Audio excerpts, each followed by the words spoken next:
Good morning. Welcome back into Wake Up America. I'm Rob Finnerty. Senator Chuck Grassley releasing this now infamous 1023 FBI memo late yesterday. We first heard about it back in the spring, but we didn't get the hard copy of the memo. We have it now. The memo alleges that President Biden accepted a $5 million bribe from a Ukrainian energy executive, basically the founder of Burisma.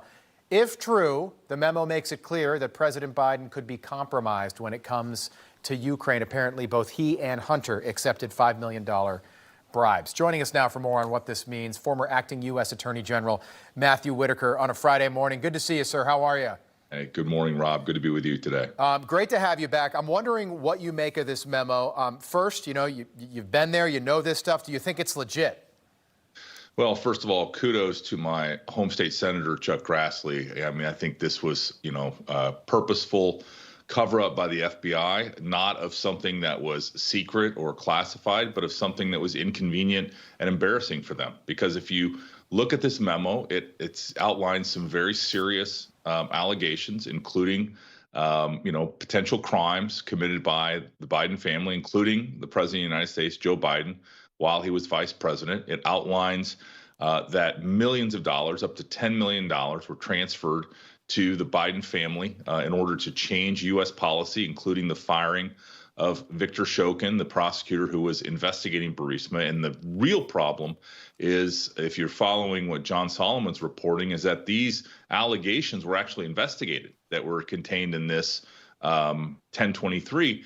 And they were confirmed by, in large part, that these large amounts of money were transferred to the Biden family. Yeah. And then in the run-up to the 2020 election, the investigation was stopped and it was never brought up again. And these are very serious, potential public corruption crimes. They are certainly impeachable offenses. And the American people need to know whether these allegations contained in this document have been verified. Because if they have, Rob, this is a massive bombshell. Wow. Processing that, sir. We had Mark Halperin on earlier this morning, and Mark is, probably a little to the left. He plays it kind of right down the middle, but I always appreciate his perspective. And he said this is bigger than Watergate. Period. Yeah. Stop. You were Attorney General. You might be Attorney General someday down the road. Who knows? The head of the FBI reports to you, though. In this case, Christopher Wray. Do you think that impeachment is warranted for Christopher Wray? And then if these allegations are true, Joe Biden as well. Yeah.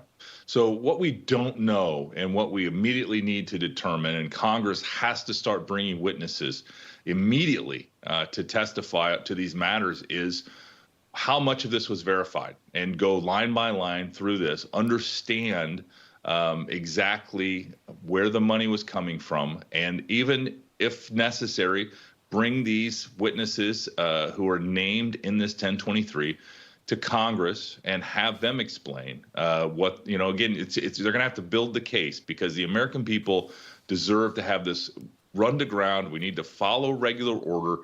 We need to quit targeting political opponents on the right and at the same time giving favors to the Biden family. Because remember, this lack of investigative curiosity is not only in this instance, but it's also in the same instance of Hunter Biden, where, investigative leads, potential charges were ultimately, pushed down and not pursued. And that looks like the same pattern here. Okay, so I'm reading directly from the 1023 right now. I've got it in front of me. It's redacted, but not heavily redacted. Basically, Burisma, this Ukrainian energy company, wanted to bring Hunter in because ultimately they were interested in, quote, purchasing a U.S.-based oil and gas business. They hired Hunter Biden, quote, to protect us through his dad from all kinds of problems. And additionally, it's extremely common for businesses in Russia and Ukraine to make bribe payments to various government officials. I'm reading directly from the 1023. Mm-hmm. There are also apparently 17 recordings, 2 that feature Joe Biden. Where do you think those recordings are? Do you think we ever get the opportunity to hear what's on them? Well, based on the 1023, they're in the possession, we would expect, of the Burisma executive that paid the bribes. He has them as an insurance policy, and if they exist, I'm sure they will come out.